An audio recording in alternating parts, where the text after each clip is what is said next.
Too many people are sidelined not because they lack calling, but because they feel disqualified from it. They're waiting for the perfect version of themselves to show up before they say yes to God. You feel the weight of the calling in your spirit. It stirs you, but every time you imagine stepping into it, the question hits, who am I to do this? You look around and you see your peers are moving, building, obeying. Meanwhile, you're stuck analyzing, praying, hesitating, wondering if you've missed your moment, if maybe it was never yours truly. But the assignment was never given because you were ready. It was given because God is. And what you think disqualifies you might be the exact thing that makes you a perfect vessel in His hands. In this video, we're breaking down 3 biblical truths that will dismantle self-disqualification and remind you why your assignment is still active even now. But first, let me tell you about a moment that will completely reframe how you think about God's calling process. It involves a man hiding in fear who gets called something that seems absolutely ridiculous given his current situation. It's ancient Israel, and the Midianites have been terrorizing the land for 7 years. The Israelites are so afraid, they're literally hiding in caves and mountain clefts. And in the middle of this chaos, we find a man named Gideon. Now, Gideon isn't some mighty warrior preparing for battle. He's literally hiding behind a wine press and secretly trying to thresh wheat so the enemies wouldn't find him. This guy is so afraid, so overwhelmed, and doing everything he can to stay invisible. So when the angel of the Lord appears to him, and what happens next is just absolutely mind-blowing. The angel looks at him, this fearful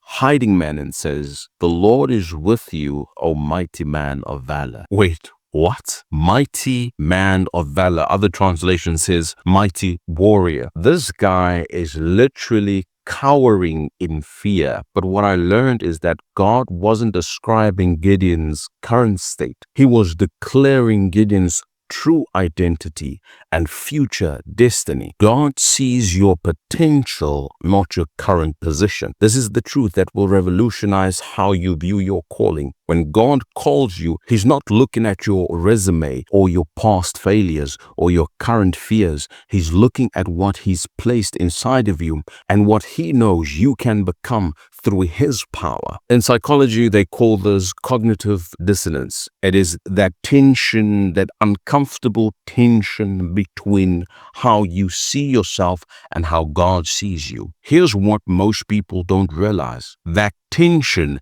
isn't a sign that you're unqualified. It's a sign that you're exactly where God needs you to be at. Because if you felt completely qualified for your calling, you wouldn't need God. You'd rely solely on your own strength, and you would be able to take the glory for yourself and miss out on the supernatural breakthrough that comes through divine partnership. Your feelings of inadequacy aren't disqualifying you. They're positioning you for God's power to be displayed through your weakness. Now, here's something even more shocking about how God chooses people for His assignments. It's a pattern that goes against everything our achievement-oriented culture teaches us about qualifications. Now, let me walk you through God's hiring process. When God needed someone to lead Israel out of Egypt, He didn't choose the most eloquent speaker. He chose Moses. And Moses had a speech impediment and said, "I am slow of speech and tongue." When God needed a king for Israel, He didn't choose the oldest,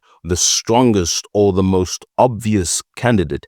He chose David, the youngest son, who was so overlooked that his own father forgot to invite him to the family dinner with the prophet Samuel. When Jesus needed someone to lead His church, He didn't choose the most religiously educated or emotionally stable person. He chose Peter. Peter literally denied Jesus 3 times out of fear. So the pattern is clear. God consistently chooses those who appear unqualified by human standards. Abraham was too old. Jeremiah was too young. Moses had a speech problem. David was overlooked. And Gideon was afraid. God does not call the qualified, he qualifies the called. 1 Corinthians 1 verse 27 says, God chose the foolish things of the world to shame the wise, and God chose the weak things of the world to shame the strong. God's qualification system is completely different from the world's. While we measure qualification by past performance, degrees, and achievements, God measures it by availability, faithfulness, and willingness to depend on Him. You see, people who feel unqualified often listen more carefully to instructions.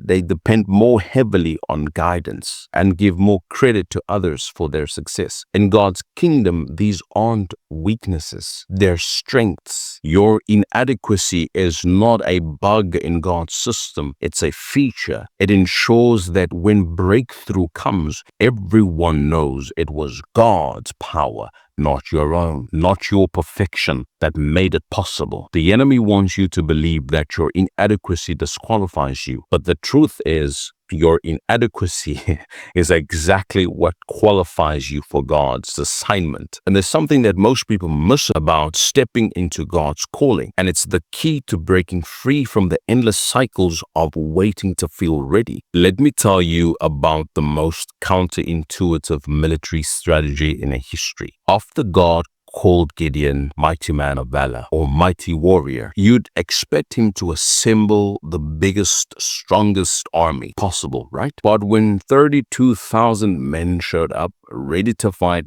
God said, that's too many. So he reduced the army to 10,000. God said, nah, still too many, until they were reduced to only 300 men. 300. Think about that. They were facing an army described as thick as locusts, potentially hundreds of thousands of soldiers. God reduced Gideon's army to 300 men, and all they had were trumpets, empty jars, and torches. So when they won the battle, there was absolutely no question about who deserved the credit. It wasn't about human strength, military strategy, or superior numbers. It was 100% divine intervention. God provides the power.